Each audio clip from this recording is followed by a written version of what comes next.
વચનામૃત લોયા 8 ભાગ 1 સ્વામિનારાયણ રે સંવંત 1877 માક્ષર સુધી પંચમીને દિવસ રાત્રિને સમય શ્રીજી મહારાજ ગામ સ્ત્રી લોયા મધ્યે સુરા ભક્તના દરબારમાં વિરાજમાન હતા અને ધોળો ફેંટો મસ્તકે બાંધ્યો હતો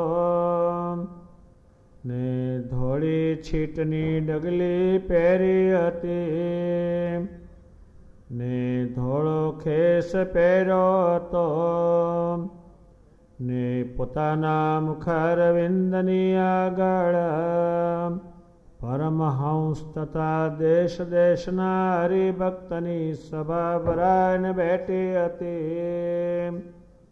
તે સમયને વિશે શ્રી મહારાજને મુક્તાનંદ સ્વામીએ પ્રશ્ન પૂછ્યો.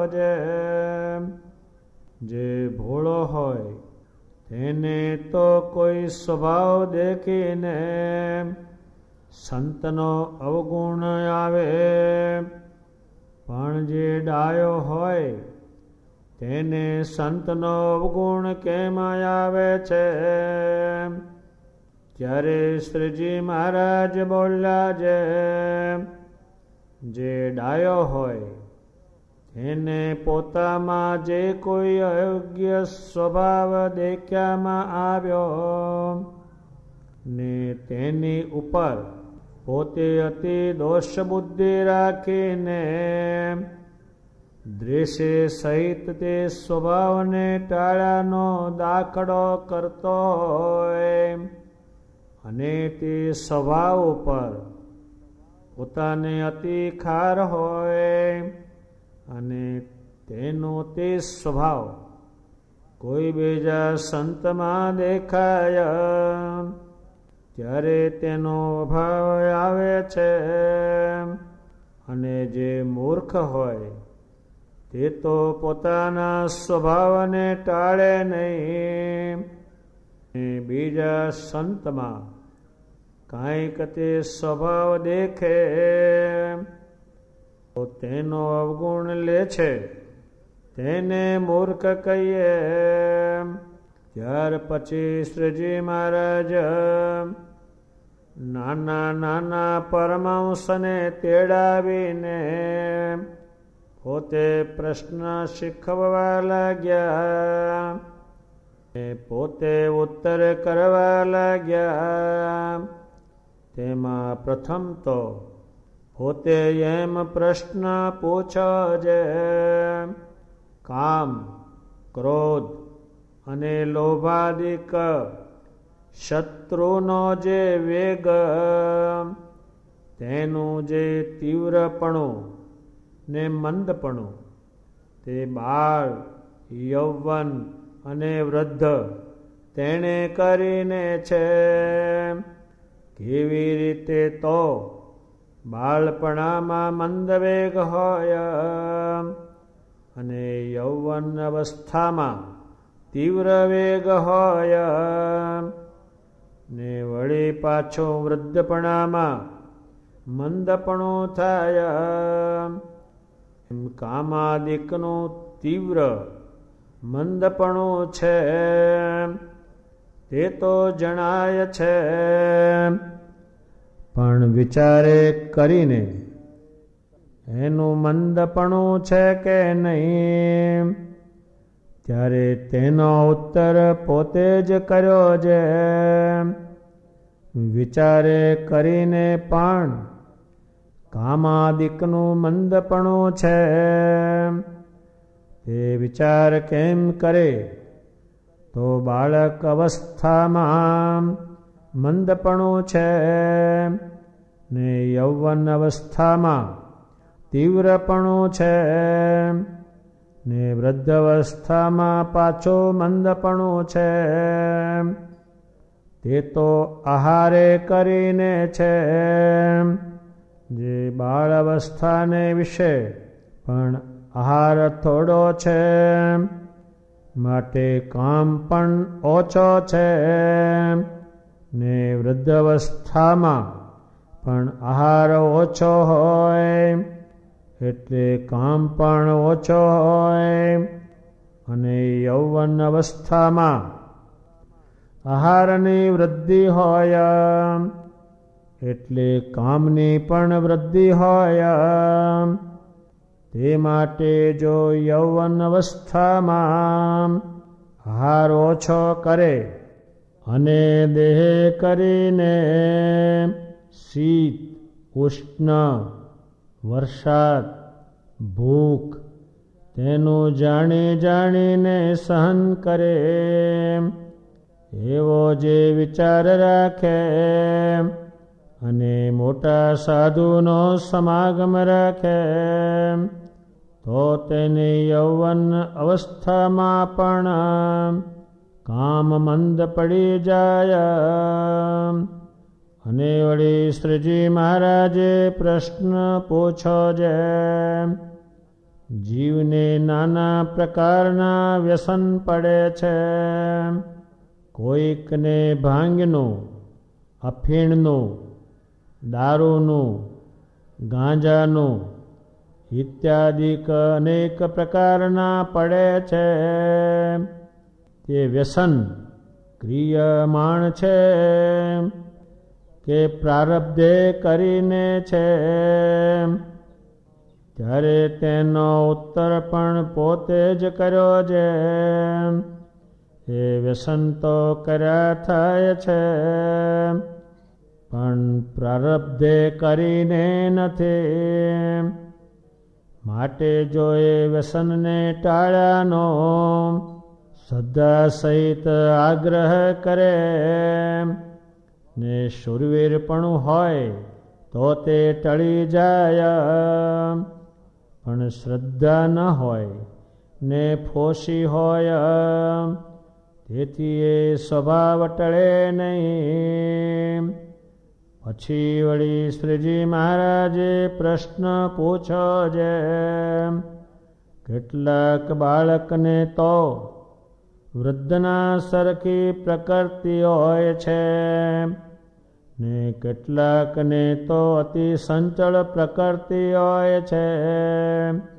તે સંગે કરીને થાય છે કે એના જીવમાં જેવી પ્રકૃતિ રહી છે, ત્યારે તેનો ઉત્તર પણ પોતે જ કર્યો છે. બહુધા તો સંગે કરીને જ સારી નરસી પ્રકૃતિ થાય છે, અને કેટલાકને પૂર્વ કર્માનુસારે પણ થાય છે.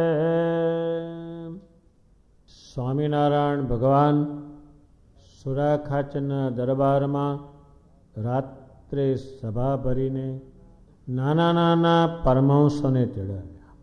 શ્રી મહારાજનું એક જ મુખ્ય કામ હતું કે આ જીવોને ભગવાન ભજે અને મારા ધામમાં આવે એવા કરવા. એ કામ આ બ્રહ્માંડમાં કોઈ પણ કરી શકે નહીં. કોઈ પણ મતલબવાળા માણસો હોય તે આ કામ કરાવી શકે નહીં. જે કંઈ જેટલા સ્ત્રી અને પુરુષોત્તમ બન્યા એનું બધાનું કારણ શ્રી મહારાજ છે. એ માણસ સમા કરે. કઈ પ્રકૃતિ એને નડે છે. નરને નરેશ થવું હોય તો નિષ્કુળાન સ્વામી કહે છે, નરને નરેશ થવું હોય, નરેશને ઇન્દ્ર પદવી પામવી હોય, ઠેઠ ધામમાં જવું હોય તો આ પુરુષોત્તમ નારાયણને ભજે અને એના ચરિત્રોને સાંભળે. કોઈ પણ રાજા જેમ બને છે કંઈક સત્કર્મ કર્યું હોય ત્યારે જ એ બની શકે છે. જે માણસોના પ્રકાર છે એ એને કારણે છે. ત્યારે ભગવાન સ્વામિનારાયણના વચનામૃતમાં 11 પ્રશ્નો પૂછે છે. એમાં એક પ્રશ્ન મુક્તાનંદ સ્વામીનો છે, બીજા બધા એમના છે. મુક્તાનંદ સ્વામી પૂછે છે કે ભોળો હોય, કશું સમજતો ન હોય એને તો અવગુણ આવે, કશું સમજતો નથી એને, પણ આ સમજે એને સંતનો ગુણ કેમ આવે? હવે તે વખતે જે સંત લાવેલા એ માયલું તો અત્યારે એક પણ જોવા મળે નહીં, એક પણ માણસ આચરણ કરનાર મળે નહીં, એવા એમણે આ બ્રહ્માંડ ઉપર ઉતાર્યા. ત્યારે મુક્તાનંદ સ્વામીજીએ પૂછ્યું, ભગવાને એના ઉત્તરમાં કહ્યું કે જે માણસ સ્વભાવને ટાળવાનો પ્રયત્ન કરતો હોય ત્યારે બધે નડે સ્વભાવ છે. અત્યારે કોઈને બને નહીં તેનું કારણ કયું છે? એનો સ્વભાવ નડે છે. સ્વભાવનો અર્થ એવો થાય એને ગમે તે કરે છે. અત્યારે આપણે રોડ પર ગાડી હાંકીએ, એને જ્યાં હોય ત્યાં જવા દો, એ ક્યાં જાય? એ તો ખાડામાં જ જાય. એને જો હાંચવીને આમ કર કરે તો જ એ હરકી પોકે, નહીં તો ઠેકાણે જ પાડી દે કે જ્યાં જાય ત્યાં જવા દો. એ જ્યાં જાય ત્યાં જવા દો એટલે ખલાસ. એ સ્વભાવનું છે. લવાને બાદશાહની વાત છે. બાદશાહ એક બલાડું પાડેલું, તે અધમણ દૂધ પાય એવું જાડું ઘેટા જેવું. એ બલાડીને બેસાડે પાસે, બેસે બલાડી, પેલું દૂધ પાય એટલે પછી એ બલાડી બેહે, એના ઉપર કોડિયો મેલે ઘીનું, એ બેસે. એટલે લવાએ બાદશાહે લવાને કહ્યું કે સંગ બળ્યા કે સ્વભાવ? ત્યારે આને ખબર હતી. કોને? લવાને. બાદશાહને ખબર નહીં. ત્યારે લવો કહે છે સ્વભાવ બળા. બાદશાહને સંગ બળો, આનો પેલો બાદશાહનો સંગ થયો એટલે બલાડી પેલી બેસી રહી. પણ એના સ્વભાવ છે અંદર પડ્યા છે. તો કે નહીં, સંગ બળા. લવાએ કીધું સ્વભાવ બળા. એ બેનો વાત થયો કે તો પુરવાર કરતો કે કરી દો. હવે બલાડીના સ્વભાવમાં ઊંદડીઓ ખાવી એનો સ્વભાવ. હવે એ આ મહેલમાં ક્યાંય મળે નહીં, કંઈ ઊંદડી નહીં, ક્યાંય એ જગ્યા હોય ત્યારે ને. આ લવો ઊંદડીઓ લઈ આવ્યો 10-12 કુણી માખણ જેવી, મખમલ જેવી. આને ખબર. એ કોથળી કરી, એમાં આમ ગાંઠો વાળી 1, 2, 3 એમ કરીને 15 જેટલી ઊંદડીઓ ગોઠવી. બાદશાહ કુરાન વાંચવા બેઠા, બલાડી બેઠી, કોડિયું મેકતું બશેરગીનું કુરાન વાંચતા હતા. લવાએ પાછળ થોડો બેસી અને એક ઊંદડી છોડી, સહેજ આમ કાને ચમકી કે જતી રહી મારી જશે. બીજી ત્રીજી છોડી એટલે કોડિયું પડ્યું કુરાન ઉપર અને બલાડી પેલી ઊંદડી ખાઈ. ત્યારે બાદશાહને ભાન થયું કે એનો સ્વભાવ જે ઊંદડી ખાવાનો હતો એ જ બરાબર છે. પછી બાદશાહે કહ્યું, લવા તેરી બાત બરાબર હે. એમાં સ્વભાવો છે કંઈ અનુકૂળ થતા નથી. એ શરીર મારા ટાળશે. કેટલા ટાળશે એટલા સ્વભાવવાળા કાઢીને 30 ઉત્તમ ગુણો ઘાલશે અંદર. એનાથી શોભશે. પછી માણસ શોભે છે શેનાથી? સારા ગુણોથી. શોભતો નથી એનું કારણ શું? કે એમાં અવળા ગુણો છે. એટલા અવળા ગુણો હોય છે એ શરીર મારે કાઢશે. એટલે જે સ્વભાવને ટાળવા પ્રયત્ન કરતો હોય અને એ સ્વભાવ સાધુમાં દેખે કે સાધુ થઈને આવો સ્વભાવ જરાક હું તો કાઢવામાં છું, તારે આમાં છે, એને એનો ગુણ આવે છે.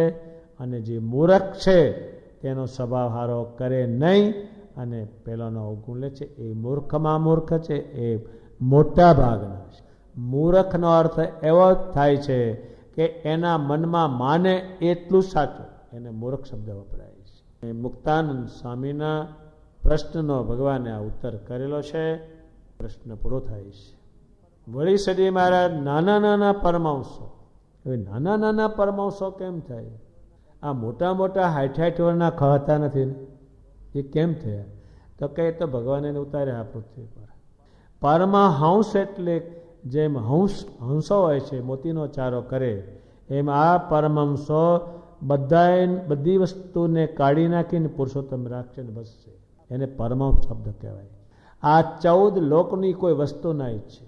હવે એ પરમહંસોને ભગવાન સમજાવ, પ્રશ્ન શીખવાડશે. હું આ પ્રશ્ન કરું એને તમે સમજો. ભગવાન એમાં જે જીતવાનું કે છે, કામ છે, ક્રોધ છે, લોભ છે, એ શત્રુ છે. શત્રુ જેમ કશું કામ થવા દે નહીં, એમ આ ત્રણે એકે સારું કામ થવા દે નહીં. કામ આખો દાડો કામ ને કામ, તમને કોઈ સારું કામ થવા દે નહીં. બીજું સૃષ્ટિમાં જોડાવાનું, કોઈ સારું કામ નહીં, કોઈ સારું કામ નહીં, એ શત્રુ છે. બીજો ક્રોધ છે, એક કામ સારું નહીં, એ કામ જ એ શત્રુ છે. હવે એ સ્વભાવો જાય પછી સારું કામ થાય. અને લોભ, લવ ને લવ, બીજું કંઈ સમજે જ નહીં, બસ બીજું કંઈ સમજે નહીં. એટલે કાંઈ પણ સારું કામ નહીં. એમાં ધંધો જ આખો દાડો. 100 રૂપિયા હોય તો કહેશે 1000 રૂપિયા વાળો થાવ, 1000 રૂપિયા વાળો હોય ત્યારે કે 10,000 વાળો થાવ, 10,000 વાળો કે લાખ થાવ, લાખવાળો કહે કરોડપતિ થાઉં, કરોડપતિ કે અબજવાળો થાઉં, અબજપતિ કહે છે આખું પૃથ્વી રાજ મળે. હક જ નહીં. કોઈ સારું કામ એ કરી શકે નહીં. વખત નથી એટલે નબળા કામમાં રોકાયેલો છે. એ સ્વભાવ છે. જેટલા જેટલા ભગવાને સારા કામ કર્યા એ આ સ્વભાવ કાઢ્યા પછી, નહીં તે થાય જ નહીં. કોઈ નથી. કરોડપતિ હોય, પેલા હોય, પેલા હોય, એનાથી મંદિર થાય કે ધ્યાન થાય કે ભજન થાય કે કથા થાય, જ્ઞાન થાય, વિજ્ઞાન થાય, ધ્યાન થાય, કોઈ ચીજ નહીં. ત્યારે ભગવાન સ્વામિનારાયણે પરમહંસોને સ્વભાવ મૂકવાનું શીખવાડશે, કામ મૂકવાનું શીખવાડશે, ક્રોધ મૂકવાનું, લોભ મૂકવાનું. શ્રીજી મહારાજે કામને અહીંયા નરમ પાડ્યો, અહીંયા ભેગું ન થાય કોઈ વાતે કોઈને ગાંઠતો નહોતો, પણ શ્રીજી મહારાજે ઢીલો પાડી દીધો. ભગવાન સ્વામિનારાયણ આ સ્વભાવ મુકાવશે ત્યાર પછી આગળ જશે. એ સ્વભાવ છે, ઘડીએ ઘડીએ નડે તમને. સ્વભાવ તો બહુ ભૂંડા. એ ભગવાન સ્વામિનારાયણ કામને મંદ કેમ પડે, એના વેગ કેમ ઓછા થાય, મધ્યમ વેગ, કનિષ્ઠ વેગ, એ વેગ કેમ થાય, તો ભગવાને કહ્યું એ તો અવસ્થાના ગુણો પરથી લાગુ પડે અને બીજા આહારો પર લાગુ પડે. જે આપણે વ્રતો આવ્યા એ કામને ઠંડો પાડી અને આત્માને ભગવાનને જોડવા માટે છે. પેલું આ દેહ આત્મા છે, દેહમાં જોડાય અને દેહ વિષયમાં જોડાય, એટલે આગળ ક્યાંય ન જાય. એટલે આપણા વ્રત ઉપવાસ છે, નિયમ છે, એ પરમેશ્વરમાં જોડવા માટે જ એ નિર્માણ થયેલા છે. એકાદશીનું વ્રત કરવું એટલે ઇન્દ્રિયો ભગવાનમાં જોડવી.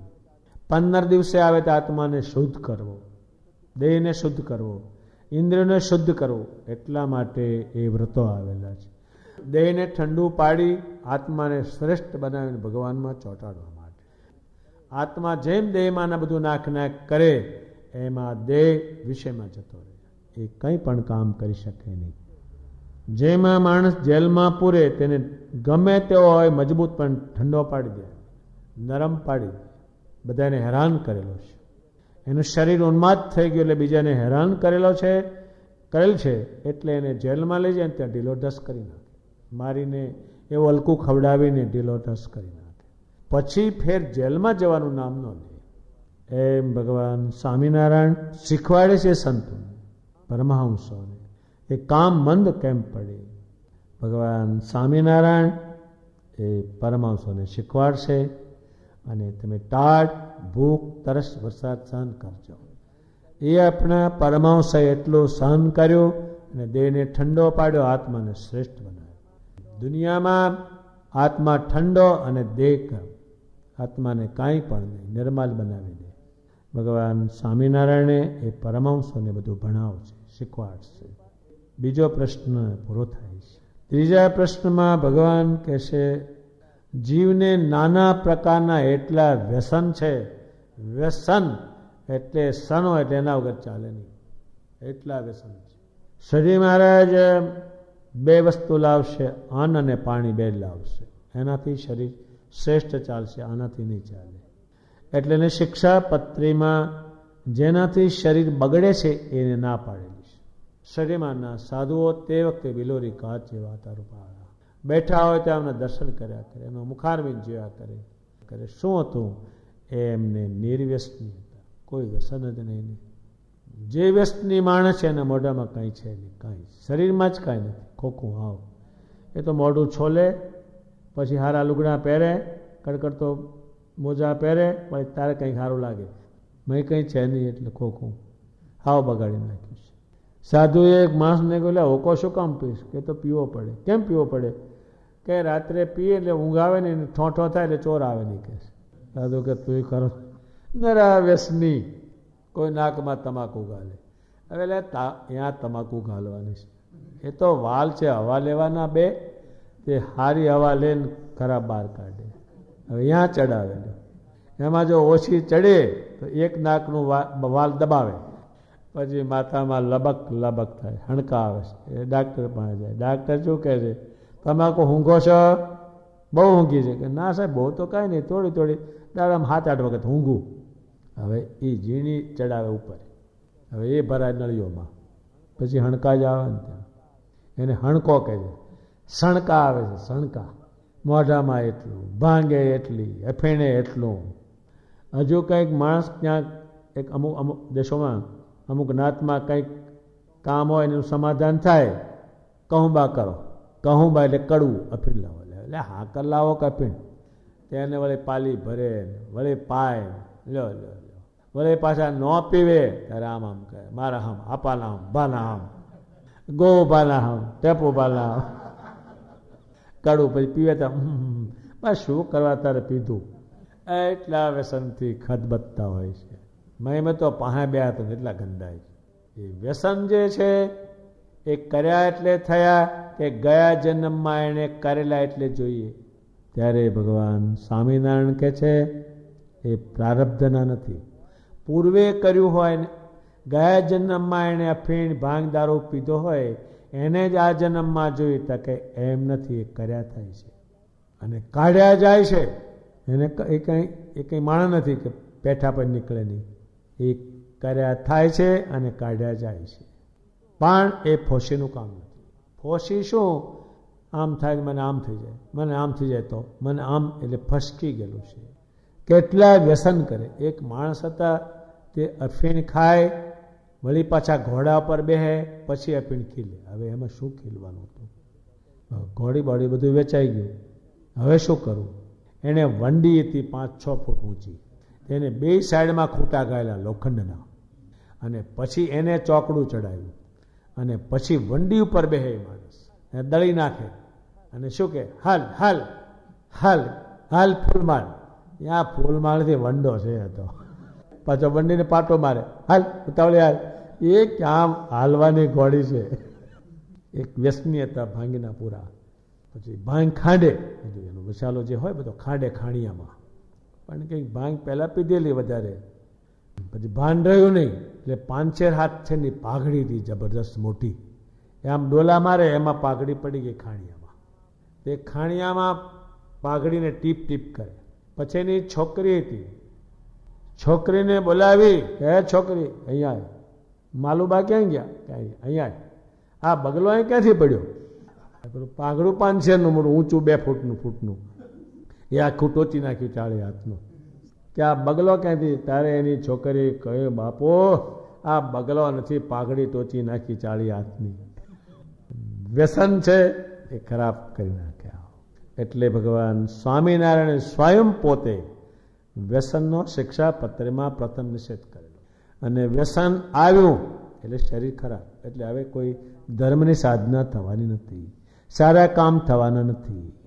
ત્યારે ભગવાન સ્વામિનારાયણ કહે છે કે આ વ્યસન છે એ કર્યા થાય છે અને કાઢ્યા જાય છે. ભગવાન સ્વામિનારાયણે કરોડો જીવોમાંથી વ્યસનો કાઢીને નિર્વ્યસની બનાવ્યા.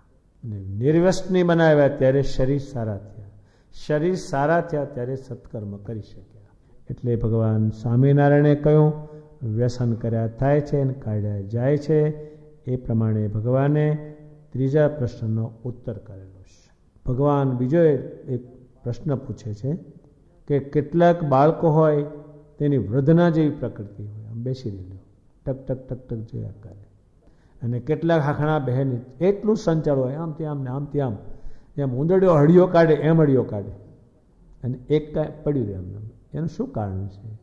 ભગવાન સ્વામિનારાયણ કહે છે એ સંગે કરીને થાય છે. બહુધા તો એને સંગ એવો છોકરાને થાય, એવાનો દોટ મેલે આગું ને પાછું ને આગું ને પાછું થાય ને એવું કરે, એને જોવે એટલે એવું થઈ જાય. એ સંગે કરીને થાય છે. અને કેટલાકને તો પૂર્વજન્મનું કર્મ અનુસાર એ પ્રકૃતિ ઘડાય. એ ગયા જ જેમ આપણે ભૂત થાય, એ દેહ સળગી જાય પણ એની પ્રકૃતિ બતાવે કે આને હું લઈ જવાની છું, આને મારી નાખવાની છું, આને જીવતી નથી રહેવા દેવાની. એની પ્રકૃતિ મર્યા પછી પણ બતાવે. નહીંતર મરી જાય પછી એની પ્રકૃતિ છોડી દેતો પણ એ છૂટે નહીં. એમ કેટલાકની પ્રકૃતિ પૂર્વજન્મની હોય અને કેટલાકની સંગે કરીને થાય છે. એ પ્રમાણે ભગવાને ચોથો પ્રશ્ન પૂરો કર્યો. પછી કપિલેશ્વરાનંદ સ્વામીએ પૂછ્યું છે, હે મહારાજ, પૂર્વનો સ્વભાવ હોય તે કેમ જાણવો, ને હમણાંનો સ્વભાવ હોય તે કેમ જાણવો? ત્યારે શ્રીજી મહારાજે તેનો ઉત્તર કર્યો છે, જે સ્વભાવ હમણાંનો હોય તે તો જો રૂડા સંતને સંગે રહીને થોડોક તેને ટાળ્યાનો ઉપાય કરે તો ટળી જાય. જેમ વંડી ઉપર 3 ઉગ્યા હોય તે 5 દાડા મેઘ ન વરસે તો સુકાઈ જાય, તેમ હમણાંનો જે સ્વભાવ તે તો થોડાક દિવસમાં ટળી જાય છે. અને જે પૂર્વનો સ્વભાવ હોય તેને ટાળ્યાનો તો અતિ દાખલો કરે ત્યારે માંડ માંડ ટળે. જેમ ધરતીમાં ધરોનો છોડ હોય અથવા બોરડીના ઝાડ હોય તેને તો ખેડૂત અગ્નિ લગાડીને બાળે તો પણ પાછો ફૂટી આવે. જો કોદાળી લઈને મૂળમાંથી ખોદી નાખે તો જાય. તેમ જે પૂર્વનો સ્વભાવ હોય તેને રૂડા સંતના સમાગમેમાં રહીને અતિ પ્રયાસે કરીને ટાળે તો માંડ માંડ ટળે. ત્યાર પછી વળી શ્રીજી મહારાજે પ્રશ્ન પૂછો છે, જેની ઇન્દ્રિયો સંચળ હોય સંચળતાને ટાળ્યાના પૃથક પૃથક કયા ઉપાય છે? ત્યારે તેનો ઉત્તર પણ પોતે જ કર્યો છે. ચક્ષુ ઇન્દ્રિયની સંચળતા ટાળ્યાનો તો એ ઉપાય છે જે નાસિકાગ્ર દ્રષ્ટિ રાખે, આડું અવળું જુએ નહીં, ભણવું હોય તો ભણ્યા કરે તથા ભજન સ્મરણ કર્યા કરે.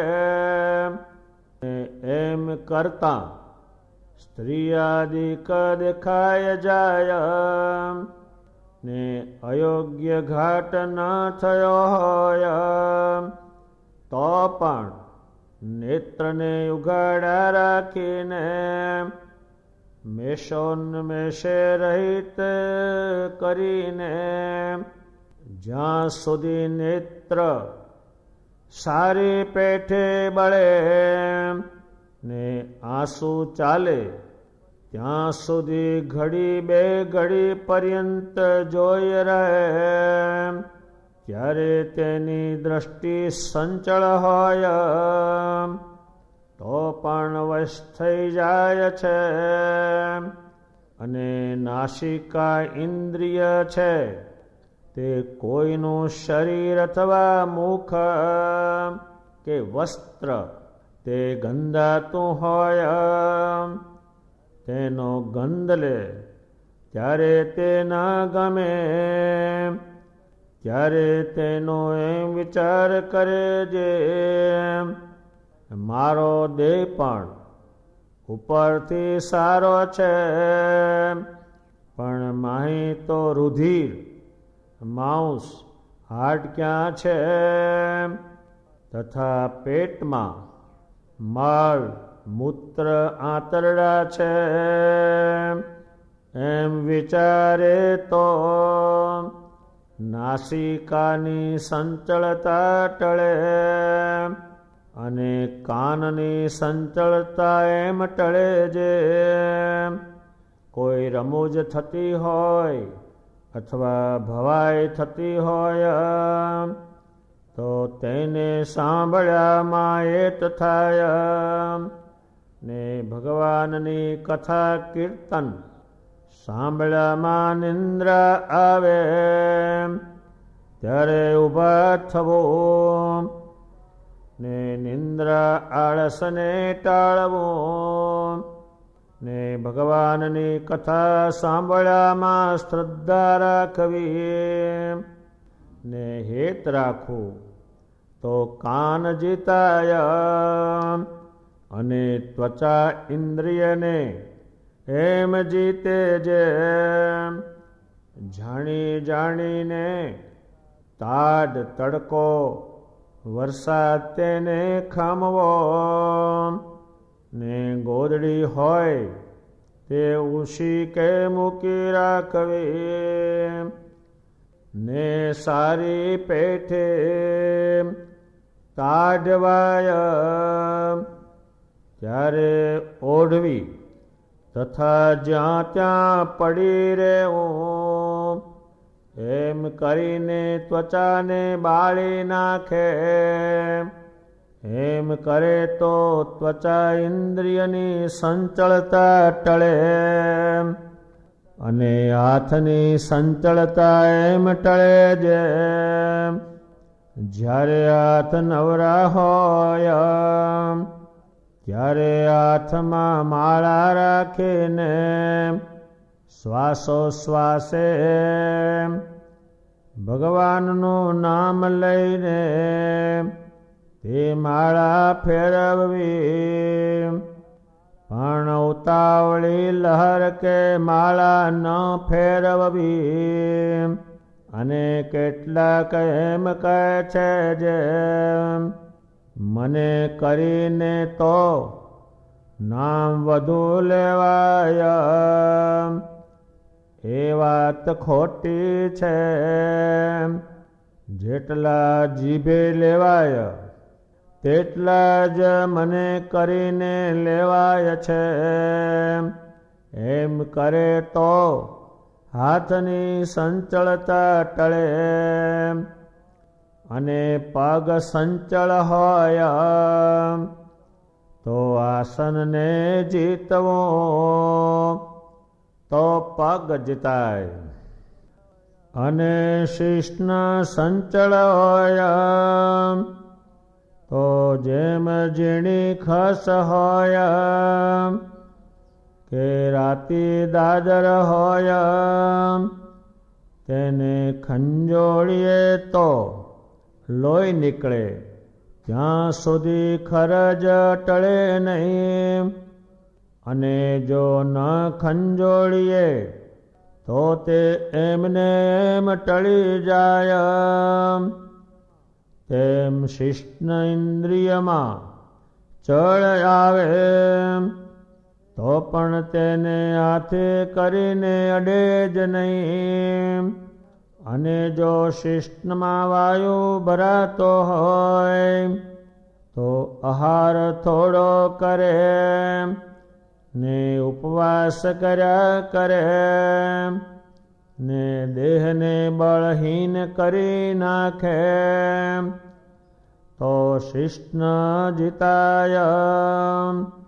અને જીવ્યા ઇન્દ્રિયને જીતવી હોય તો જે વસ્તુ જીભને ગમતી હોય તે વસ્તુ ન આપવી, અને આહારયુક્ત કરવો તો જીવ્યાની સંચળતા ટળે.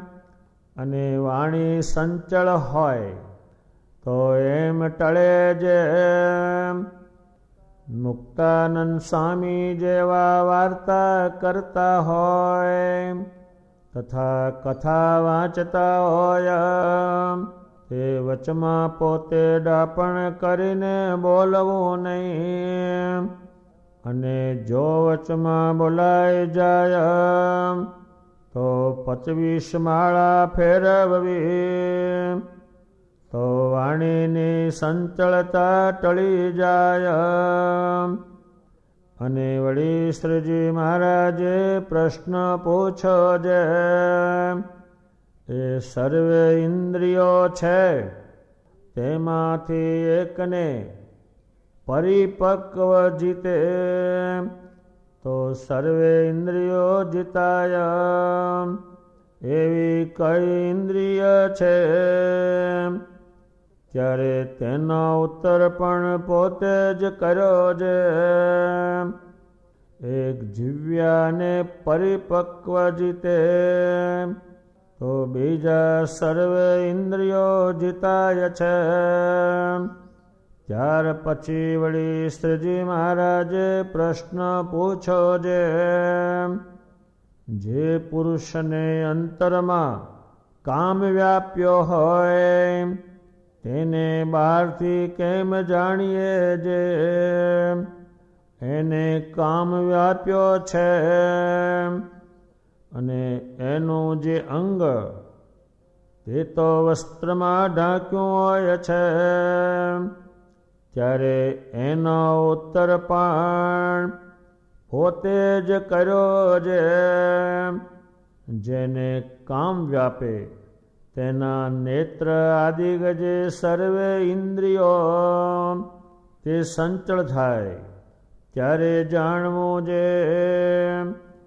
એ કામે વ્યાકુળ થયો છે. ભગવાન સ્વામિનારાયણ કંઈ પૂછે તેમજ પરમહંસો કંઈ પૂછે એ નવી નવી જાતનું જ હોય. કપિલેશ્વરાનંદ સ્વામીએ શ્રીજી મહારાજને એક પ્રશ્ન કર્યો, પૂર્વજન્મનો સ્વભાવ હોય તે કેમ જાણવો અને હમણાંનો જે જન્મ્યા પછી પડ્યો તે કેમ જાણવો? સ્વભાવને જાણવાનું આવ્યું. આ દુનિયામાં કોઈ જાણી શકે નહીં, કંઈ સમજી શકે નહીં, આનું કોઈ વિજ્ઞાન નહીં. ભગવાન સમજાવે તો જ એ સમજ પડે. હવે બે જાતના સ્વભાવ, એક હમણાંનો પડેલો અને એક પૂર્વજન્મનો. શ્રી કૃષ્ણજી અર્જુનજીને કહ્યું કે હે અર્જુન, તું પૂર્વનો યોગ લઈને જન્મેલો છો અને દુર્યોધન છે આસુરી સંપત્તિનો યોગ લઈને જન્મેલો છે, એટલે મેળ નહીં બેસે. તે ન જ બેઠો. બધાએ ઋષિમુનિઓ ભેગા થયા, શ્રી કૃષ્ણની બધી બુદ્ધિ એમાં ઉતારી પણ મેળ ન બેઠો. એકનો બે નો થયો. એ સ્વભાવ છે પૂર્વજન્મના. કારણ કે એનો જે પૂર્વ યોગ છે એ કેવો છે એના ઉપરથી એનો જન્મ થાય. એ તરત જ ખબર પડે કે આ પૂર્વનો એને પુણ્યોગ છે. અત્યારે આપણે જે બાળક જન્મે, રાજાઓને ત્યાં જન્મતા એટલે રાજાઓ જલ્દી જોવે નહીં બાળકને, પણ એના પગલાં પડાવી લાવે. જ્યોતિષો જોવે કે એના પગમાં આ રેખા છે, એના પગમાં આ રેખા છે. એને પૂર્વજન્મનું પુણ્યવાળું શરીર હોય તે બીજી જાતનું જ હોય, એનો સ્વભાવ જ બીજી જાતનો હોય. ધ્રુવજી 5 વર્ષના બાળક હતા, ભજન કરવા કેમ ગયા? 60 વર્ષને લાગુ કેમ નથી પડતું? તો કે એને પૂર્વ જન્મ જ કાંઈ નથી. એટલે આપણો જે આગલો જન્મ હોય એમાં ભગવાન ભજેલા હોય, સારો સ્વભાવ બાંધ્યો હોય, થોડોક જ તૂટતો હોય તો સ્વભાવ હમા કરવા માટે ફેર જન્મ આપેલે સ્વભાવ જ બીજી જાત. નાના હોય ત્યાંથી જ એવા હોય અને એને ભગવાનના ભક્તને ત્યાં ઉતારે. સ્વામિનારાયણ ભગવાનને આ પૂછ્યું જે કોઈને પૂછતા જ ન આવડે. સ્વભાવ બે જાતના. એટલે એક છોકરું જન્મે ત્યાંથી દેવ જેવું હોય, એની આંખ, એનું નાક, એનું ગાલ, એનું મોઢું, એનું બોલવું, પગ એ બીજી જાતના હોય. અને જે પૂર્વયોગ એને કશો ના હોય ને થોડોક જન્મે એમાં કશું લાંબુ હોય નહીં.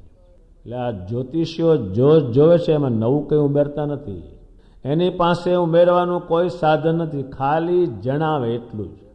અત્યારે જે કોઈને તાવ આવે એમાં મશીન મૂકે કે આટલું છે, પણ એ મશીન તાવમાં ફેરફાર ન પાડે. એમ જોઈ આપે કે આમ છે, એમાં એનું કરેલું કાંઈ નહીં અને એમાં કરી શકે નહીં કાંઈ. અત્યારે જે કંઈ જોવે છે ને એમ કહેશે કે તને આ નડે છે, આ ગ્રહ નડે છે, એ બધું પેલું હલકું છે, એના ઉપર પણ એ થાય નહીં કાંઈ. જેમ બુદ્ધને કહ્યું કે આ જો રાજા થાય તો આખી બ્રહ્માંડનો પૃથ્વીનો રાજા થાય, અને જો ત્યાગી થાય તો હજારો ત્યાગીઓ કરે. એનામાં એવા બધા યોગ છે. શ્રી મહારાજને વિશે તો કંઈ એ વસ્તુ લાવી શકીએ નહીં જ્યોતિષ્યોનું, પણ કહેલું જ કરું કે કરોડો માસના ગુરુ થશે, લાખો માસને ખેંચી નાખશે, શિવ જેવા થશે, વૈરાગ્યવાન. એ બધાએ ભવિષ્ય પાકેલા, પણ એના યોગ ઉપરથી પાકેલા, પણ એને જ્યોતિષોનું લાગુ ના પડે, પણ માતા પિતાએ જોવડાવેલું છે. એટલા બધા ગુણોનું વર્ણન કર્યું છે, પણ એ ભગવાન અક્ષરધામમાંથી આવ્યા છે તેને કારણે. જે દુનિયામાં જ્યોતિષો સજીમાનું જે જોયો છે ને જે કહ્યું છે એવું આ બ્રહ્માંડમાં કોઈને લાગુ ન પડે. એટલે હમણાંનો સ્વભાવ અને પૂર્વજન્મનો જો ખરાબ સ્વભાવ હોય તો એ કાઢવો કઠણ છે. અને જો પૂર્વજન્મનો ખરાબ સ્વભાવ હોય તો કેટલી માથાકૂટ કરે તરે જાય. શરીરમારને એવા ઘણા પૂર્વજન્મના એવા હલકા સ્વભાવના ભટકાણા છે તે કેટલું કર્યું ત્યારે માંડ ચપટી બેઠો, એ બેસે નહીં. સુરતના અર્ધેશ્વર પારસી કહેવાય, એને આ તરત બેઠો, કારણ કે એના પૂર્વજન્મનો યોગ છે. એટલે એના સ્વભાવમાં બેઠો, એની બુદ્ધિમાં બેઠો, એના વિચારમાં બેઠો ને એવા જ હતા. એટલે આપણો જે સ્વભાવ છે એ ભગવાન ભજે એવો છે કેમ, મેળ બેસે એવો છે કેમ, એ સ્વભાવ જે છે એ કાઢવાનો પ્રયત્ન કરવો પડે. હલકો માણસ, શરીર હલકું નથી, હાડક્યાં હલકા નથી, જીવ હલકો નથી, પણ સ્વભાવ જે પડ્યો એ હલકો છે. અત્યારે માણસ છે સારામાં સારો છે, પણ પેલો ભાંગને દારૂ પીવે એટલે ગાંડો થાય. જો નબળો સ્વભાવ હોય તો કોઈને હક જ ન લેવા દે. એ કાઢવાની જે ભગવાને વાત કરી એમાં હમણાંનો સ્વભાવ પડ્યો હોય કંઈ ખરાબ, એ વંડીનું દ્રષ્ટાંત દીધું કે વંડી ઉપર ખલું ઉગ્યું હોય અને જો 4 દાડા વરસાદ ન પડે તો સુકાઈ જાય, કારણ કે ત્યાં મૂળિયા મૂકી શકે નહીં, ઝીણકું ખલ વંડી ઉપર, એમાં નીચે ઉતરે નહીં, મૂળિયું જાય નહીં, જમીન રસ ચડાવે નહીં, ત્યાં કંઈ છે નહીં, એટલે જતું રહે. એમ હમણાંનો કંઈ સ્વભાવ પડ્યો હોય તો એ કાઢે તો જતો રહે. પણ પૂર્વજન્મનો જે ખરાબ સ્વભાવ એને બોરડી સાથે સરખાવ્યો. ખેડૂતો એને જ આ ખબર, ચૌદાનીને આ ખબર નહીં બોરડીનું શું એ હોય એનું દ્રષ્ટાંત લાવે છે. બોરડી જે છે એને ઉપરથી કાપી નાખે ને ઉપર દેવતા મેલે તોય પણ એ જાય નહીં. એમ સ્વભાવ જતા નથી, પણ એને મૂળમાંથી જ્યારે ખેડૂત ખોદે અને કોદાળીને મંડે અને ઠેઠ એનું જ્યાં મૂળિયું આવ્યો ત્યાંથી કાઢે તો પછી જાય. એમ એને મૂળમાંથી સ્વભાવને કાઢે તો જ એ જાય, નહીંતર એ સ્વભાવ જાય નહીં. મંદિરમાં જાય તોય ભલે, સાધુ પાસે જાય તોય ભલે, આ ભગવાનની પાસે બેઠા એમાં જ વાત કહે છે. એમને એ વિષયમાં ઘણું કહ્યું છે. એટલે આ સ્વભાવ છે બધે આડા, જ્યાં નડે છે ત્યાં સ્વભાવ જ નડે, બીજું કંઈ નડતું નથી. શ્રી મહારાજે કહ્યું કે અમને ગઢપુરમાં બહુ ગમે. કેમ ગમે? ત્યાં સ્વભાવ.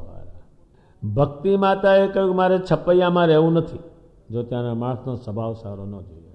ઉપાધિ જ કરે, મંત્ર જંત્ર કરે, કત્યાઓ સાધે, મેલી વિદ્યાઓની સાધના કરે, માતાજીને હેરાન કરે, મહેમાન મોકલે, જાઓ ત્યાં બધું સારું છે, ભક્તિને ઘેર જાઓ, તમે ત્યાં જાઓ ખાવા મળશે. હવે અહીં ઉપાધિ કરી બધી. જો એ સ્વભાવ હારા નહીં તો છપૈયા છોડવું પડ્યું.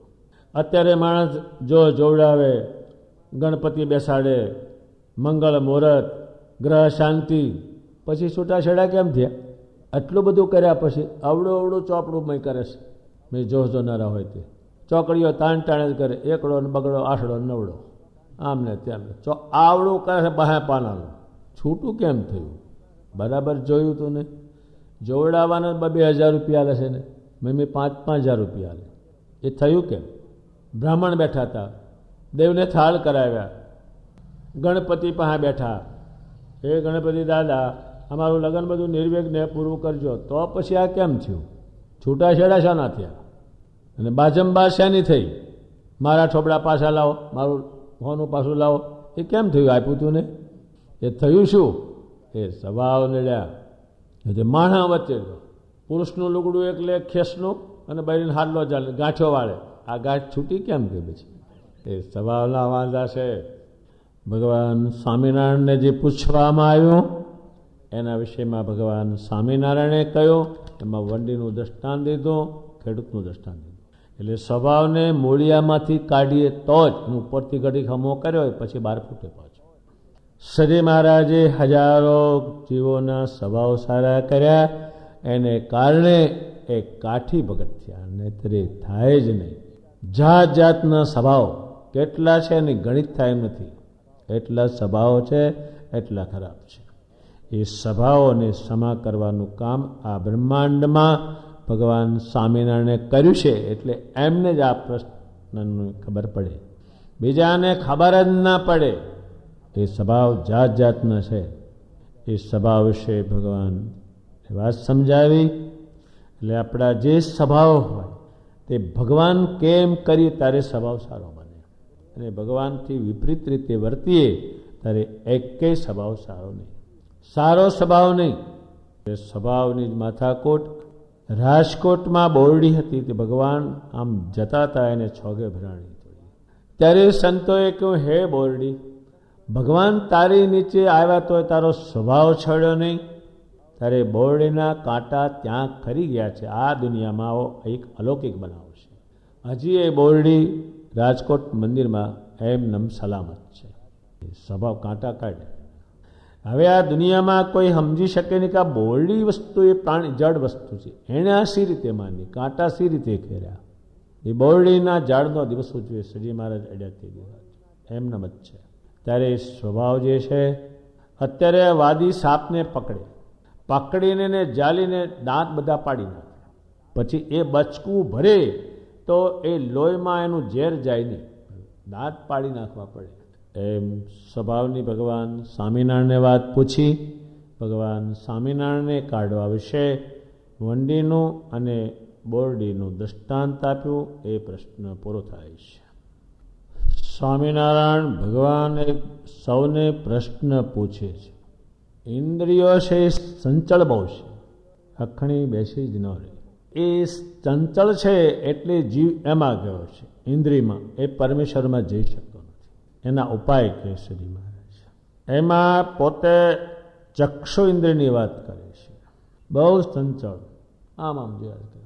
એને એ સ્થિર કરવાનું સાધન શું? ત્યારે ભગવાન કહે છે એને નાક ઉપર દ્રષ્ટિ રાખવાની. એટલે જેટલું તમારે કામનું છે એટલું જોવાય, નકામું ન જોવાય. ચંચળ છે એટલે શું કરે? આડું નવળું જો જ કરે, એટલે કંઈ કામ નહોતું ને કર્યું એને. આંખની શક્તિ ખોટી વાપરી. અત્યારે કોઈ નોટ ફાડી નાખે ને ગાંડું કે એમ આ આંખની શક્તિને વેડફી નાખે છે. એને નાકની ઉપર રાખી, દ્રષ્ટિ રાખી, જોવું એટલું જોવે, નકામું કામ કરે.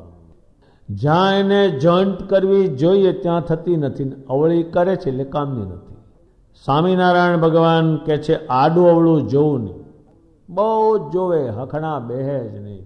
આમ નમ કર્યા કરે. આ શહેરમાં ગાડી બેહે જ આમ નમ કર્યા કરે. જે હાંકે બિચારું ધ્યાન રાખવું પડે. પેલા બેહી રહ્યા છે ડબ્બા, એ હાંકડા નહીં, આડું ને અવળું. હવે કોઈ બોલાવતો નથી કે અહીં આવો ચા પીવા, પાણી પીવા, કોઈ નહીં ને છો ને ગમે એટલું જ જોવે પણ બગાડ કરે. આ બિલકુલ ખોટો ઉપયોગ કર્યો એનો. ભણવું હોય તો ભણ્યા કરે અને કાં ભજન કર્યા કરે.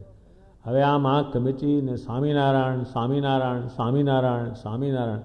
ભગવાન કે તારું મંગળ થાઓ, તો સુખી થા, તારું કલ્યાણ થાઓ, તને હું ક્યાંય દુઃખ નહીં આવવા દઉં. ને આય રામકૃષ્ણાય નમો નમઃ. એમણે આંખને સંચલતા ટાળવા માટે આંખે પાટા બંધાવીને કથા સંભળાવેલી છે. એની મોટી સભા એટલે 5 લીરાત કરાવ્યા જ છે 2000. હવે એ કથા શરૂ થાય એટલે આંખે બાંધી દેવાના કે હખણું રહેતું નથી. એટલે પછી અત્યારે જેમ જેલમાં પગ સંચળ હોય, હાથ સંચળ હોય, એટલે પગે બેડીઓ પહેરાવે ને હાથે બેડીઓ પહેરાવે. કઠ્ઠમ જાય ને ક્યાંય એમ પાટા બંધાવ્યા. આ દુનિયામાં આ બનાવ બનેલો નહીં. કે ભગવાન આમ ધ્યાન રાખે, આડું અવળું જોવા જાય કે ખરા, હોપારીનો બેરખો મારે તોય બંધ પડે નહીં, તો એને પાટા બંધાવ્યા. તારે આંખ સ્થિર થઈ. એટલી ચંચળ, હાખણી જ નહીં ને. એ ભગવાન કહે છે આંખની શક્તિ તમે વેડપતા નહીં. એ પછી ઘડીએ આવી આંખ નથી મળવાની. પેલી આંખ પછી મળશે પશુમાં, પણ એ જોવાનું બધું નકામ. કલ્યાણકારી કોઈ વસ્તુ એને ખબર નહીં. એ આ એક જ જન્મમાં આંખનો ઉપયોગ કરવાનો. ગુણાતીતાનંદ સ્વામી હતા, એ ગામમાં ગયેલા, તે 20 છોકરા પરણીને આવેલા. એ બધા પગે લાગવા ગયા એમને, પણ આંખ ન ખોલી.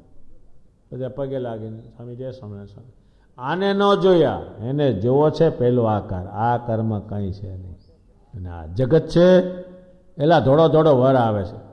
હવે સાનો મનો ઘરે બેહી રે આંકણો. પહેલાંને લુગડા ગાભા પહેરાયા હોય, બે વીટા ગાલ્યા હોય, હાથમાં સરું આલ્યું હોય અને ચામડા જોડા નવા છે. આમાં હું તારે જોવું તું છે મને બેહી રહે ને. એટલે ધોળો વર આવ્યો ગામમાં. મેં જોવા જેવું છે નહીં કશું. એની ઊંડો ઉતરીશ તો હપુજું જોવા જેવું નથી કાંઈ. એ ભગવાન સમજાવશે કે આંખનો દુરુપયોગ નહીં કરવાનો. આંખ હવે આ જે આંખ મળી છે મનુષ્ય દેહમાં એ છેલ્લી આંખ છે. જેને જોવાના છે ભગવાનનું સ્વરૂપ, ભગવાનના સંતોએ જોવાના છે, એ માટે આંખ છે.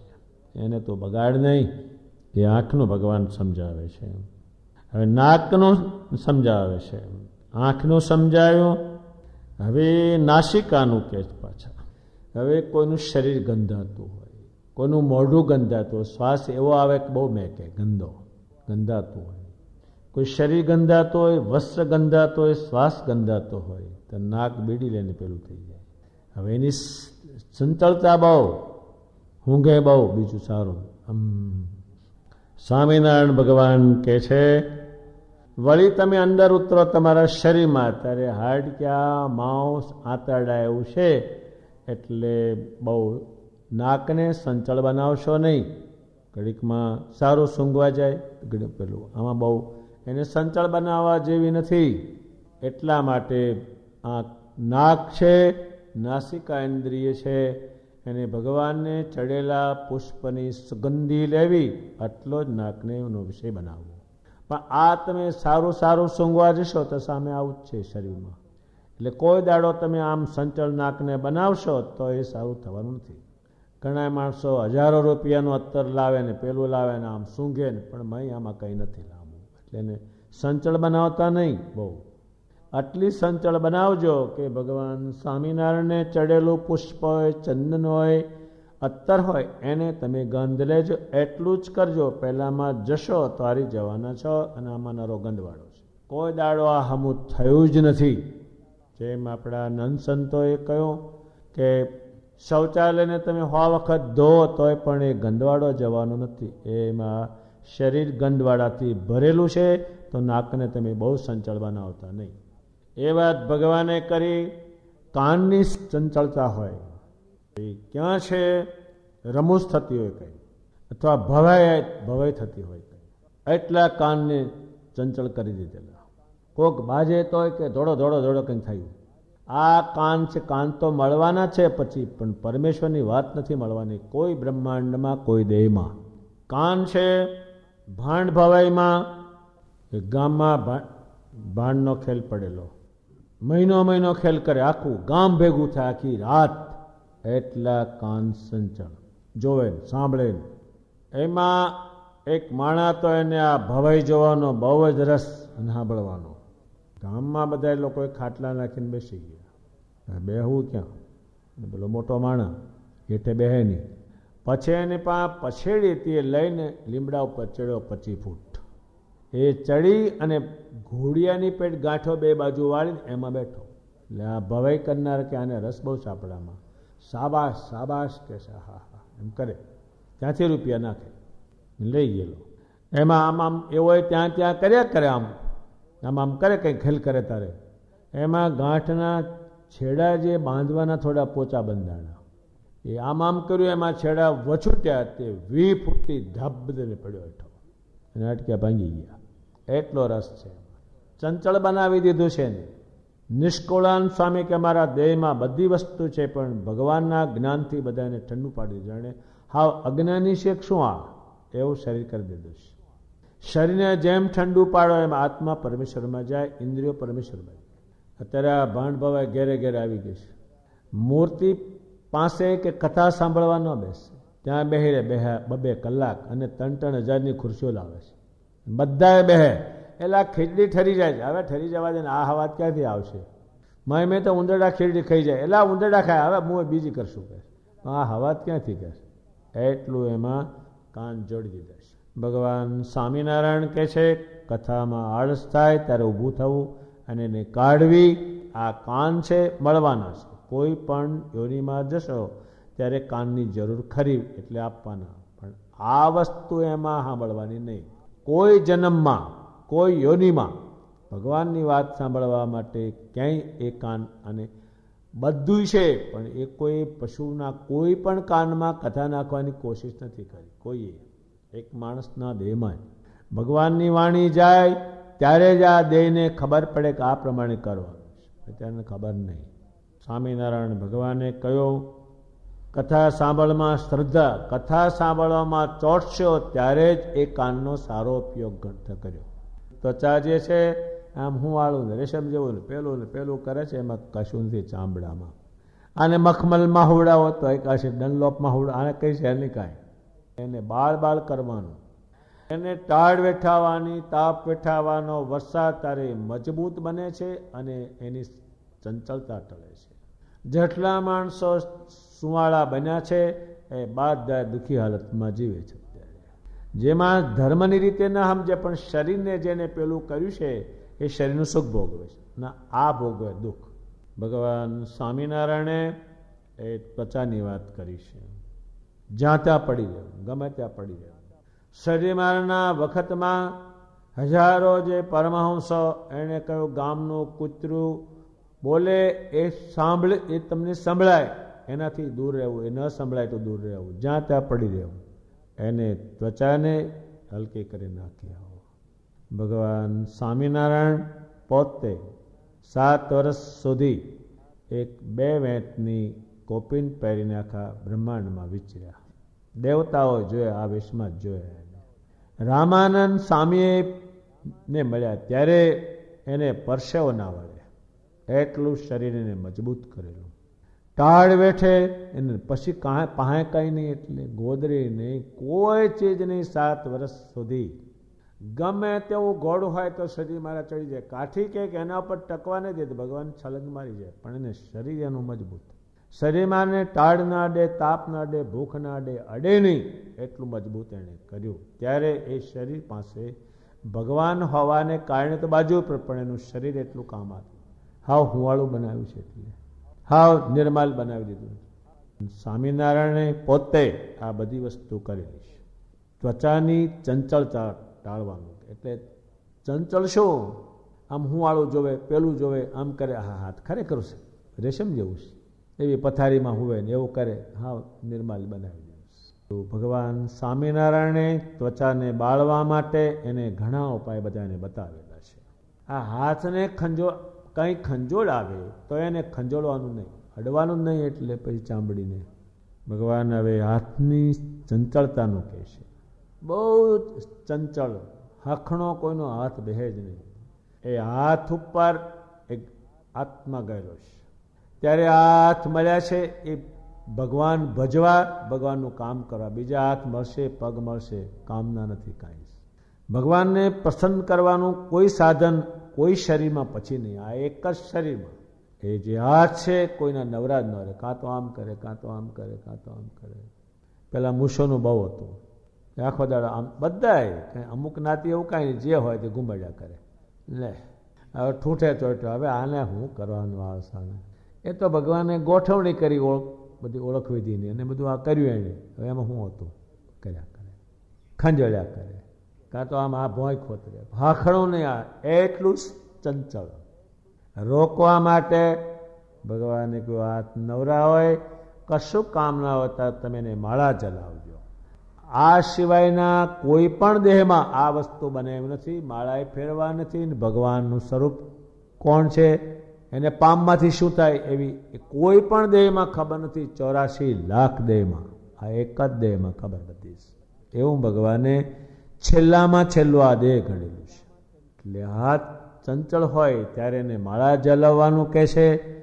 અને એ વળી પાછા એમાં સમય, ભગવાન સ્વામિનારાયણ પોતે માળા રાખે, આપણા સંતો માળા રાખે. પેલું હાથ ચંચળ છે ને રોકવા સી રીતે.